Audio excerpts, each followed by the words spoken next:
Crude oil is a thick, dark brown liquid found deep in the Earth's crust.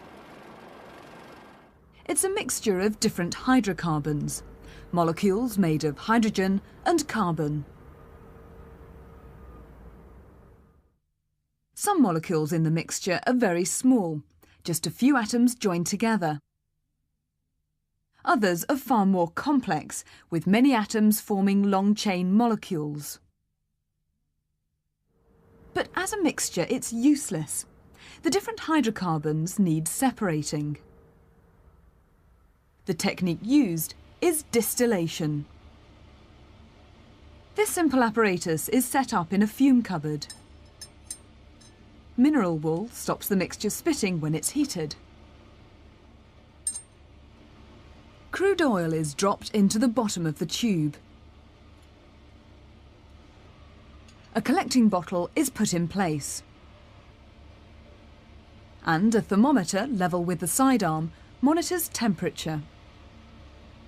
The final step is to gently heat the mixture by immersing the tube in a hot water bath. The hydrocarbons with lower boiling points begin to vaporise immediately. They're flammable, so it's safer not to heat with a naked flame. As the vapour rises, it enters the sidearm, where it cools and condenses. This happens at about 40 Celsius. The hydrocarbons which boil at this temperature drip down the sidearm and form our first fraction. It's a colourless liquid. The temperature stays at around 40 until all the hydrocarbons with this boiling point have vaporised. The hydrocarbons left behind aren't hot enough to vaporise. Their boiling points must be higher. Once the first fraction has been collected, it's safe to start heating with a Bunsen. As the temperature rises, other hydrocarbons begin to boil. A new fraction is collected at about 60 Celsius. It's slightly yellow in colour. And so the process continues. By carefully heating the oil and collecting the liquids which condense at a number of different temperatures, the many different hydrocarbons in crude oil can be separated. This is known as fractional distillation. On a larger scale, a fractionating column is used. The oil is heated with an electric heater for safety. The vapour is condensed by a Liebig condenser and is collected in a conical flask.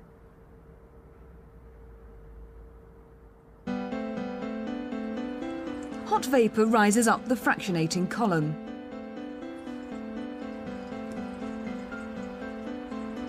It's a long way to go, and the further from the heat source, the cooler it gets. Most of the vapour condenses on the glass spiral inside the column and drips back into the mixture. Only the hydrocarbons, which are still vapours at the very top of the column, enter the sidearm and condense to liquid. Industry uses the same process, but on a mammoth scale, in huge fractional distillation columns. The hot oil enters near the bottom, at a temperature of 330 degrees Celsius. The column becomes cooler towards the top.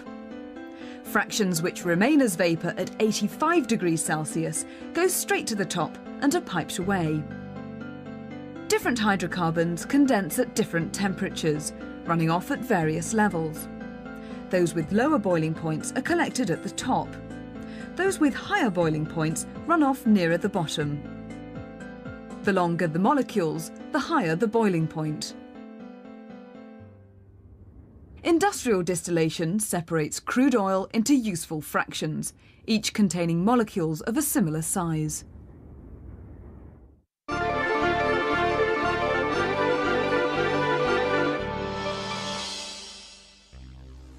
Our planet is surrounded by an atmosphere of gases. One of the most important is oxygen. As well as supporting life, it's a very reactive element. This jar is full of oxygen. A glowing splint immediately relights. Oxygen reacts with most elements. Sulfur is a non-metallic element.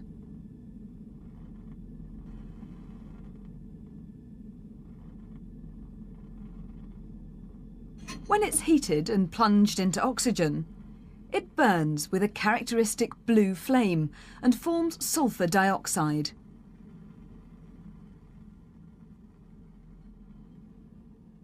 Red phosphorus is another non-metal.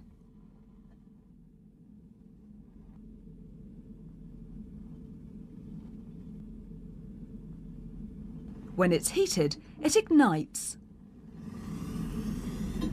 Plunge it into oxygen and it forms a thick white cloud of phosphorus 5 oxide. Adding water dissolves the oxides. Sulfur dioxide is a colourless gas. The white phosphorus 5 oxide has settled in the jar. A few drops of universal indicator test the pH. The solutions are both acidic. So how do metals behave? Sodium is a very reactive metal. It's stored under oil. Filter paper removes the oil and then it can be heated.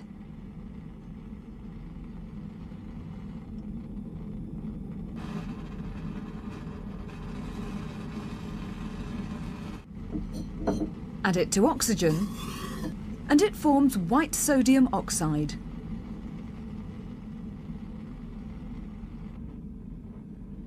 Another reactive metal is magnesium. It burns in air with a bright light. Add it to oxygen, and it burns spectacularly. The white powder that forms is magnesium oxide. Solutions of these metallic oxides turn universal indicator blue.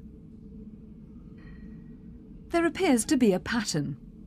The soluble oxides of nonmetals produce acidic solutions, while soluble oxides of metals produce alkaline solutions.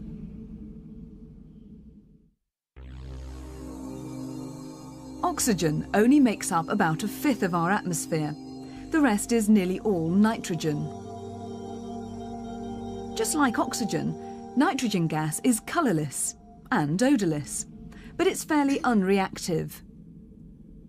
It extinguishes a lit splint. Nitrogen gas liquefies at a very low temperature, so it has to be handled carefully.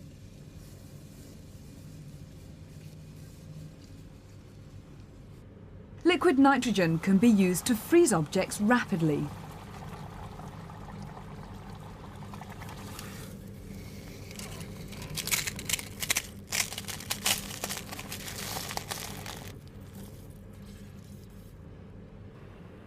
On a small scale, it can also be used to liquefy air. A clean, dry test tube is dipped into liquid nitrogen. After about 15 minutes, a liquid appears in the tube. This is liquid air.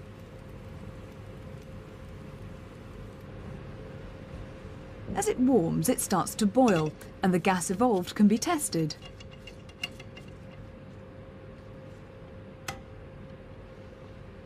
At first, the gas extinguishes a lit splint. So, which gas could this be? But after 4 minutes, a glowing splint relights.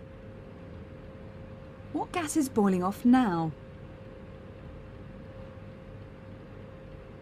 Nitrogen boils at a slightly lower temperature than oxygen, so it vaporizes first, leaving behind liquid oxygen. Because they have different boiling points, oxygen and nitrogen can be separated from air.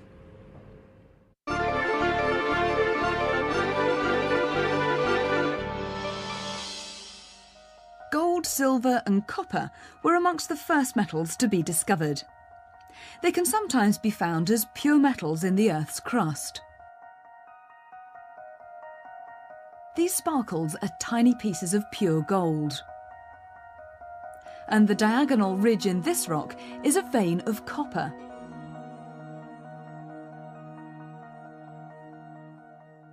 But finding metals in their pure state is rare.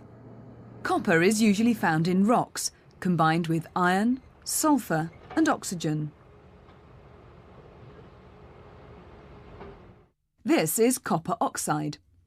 To extract pure copper metal, oxygen has to be removed, a process known as reduction. One method is to use hydrogen as a reducing agent. Hydrogen gas from a cylinder is passed over the copper oxide. A mixture of hydrogen and air is explosive, but once all the air has been pushed out of the tube, it's safe to burn off the excess hydrogen. It burns so cleanly that it's hard to see the flame. Heat the copper oxide in this atmosphere of hydrogen and it quickly changes colour. Hydrogen reacts with oxygen in the copper oxide to form water. Copper metal is left behind.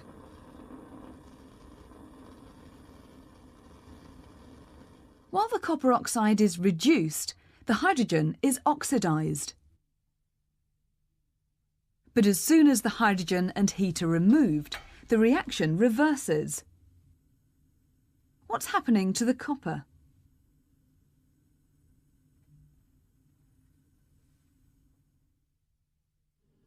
Carbon is a much safer reducing agent.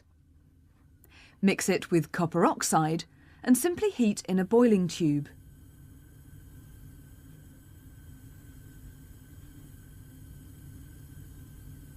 Carbon reacts with oxygen in the copper oxide and solid copper forms.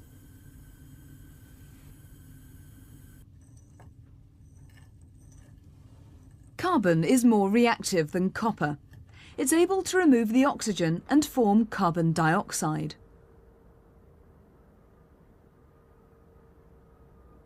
While the copper oxide is reduced, the carbon is oxidised. So, can other metal oxides be reduced by carbon?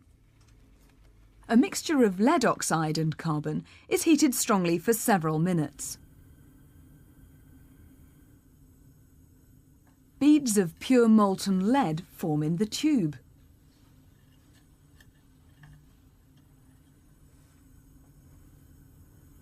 But heat a mixture of iron oxide and carbon, and nothing happens. Why does carbon reduce copper and lead oxides, but leave iron oxide unchanged?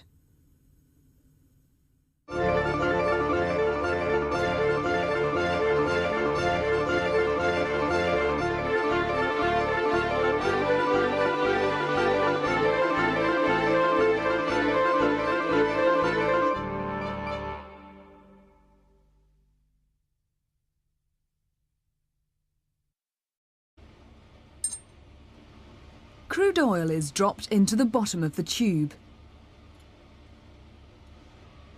A collecting bottle is put in place. And a thermometer, level with the sidearm, monitors temperature. The final step is to gently heat the mixture by immersing the tube in a hot water bath. The hydrocarbons with low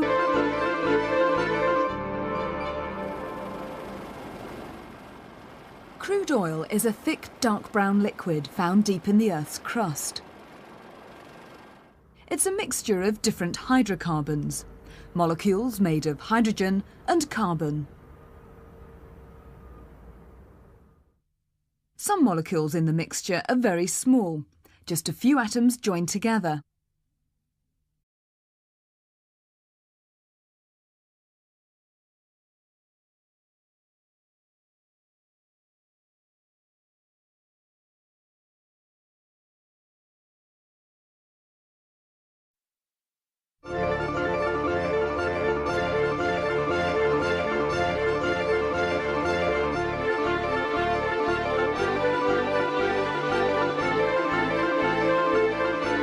Others are far more complex, with many atoms forming long-chain molecules. But as a mixture, it's useless. The different hydrocarbons need separating. The technique used is distillation. This simple apparatus is set up in a fume cupboard. Mineral wool stops the mixture spitting when it's heated. The boiling points begin to vaporise immediately. They're flammable, so it's safer not to heat with a naked flame. As the vapour rises, it enters the sidearm, where it cools and condenses. This happens at about 40 Celsius. The hydrocarbons which boil at this temperature drip down the sidearm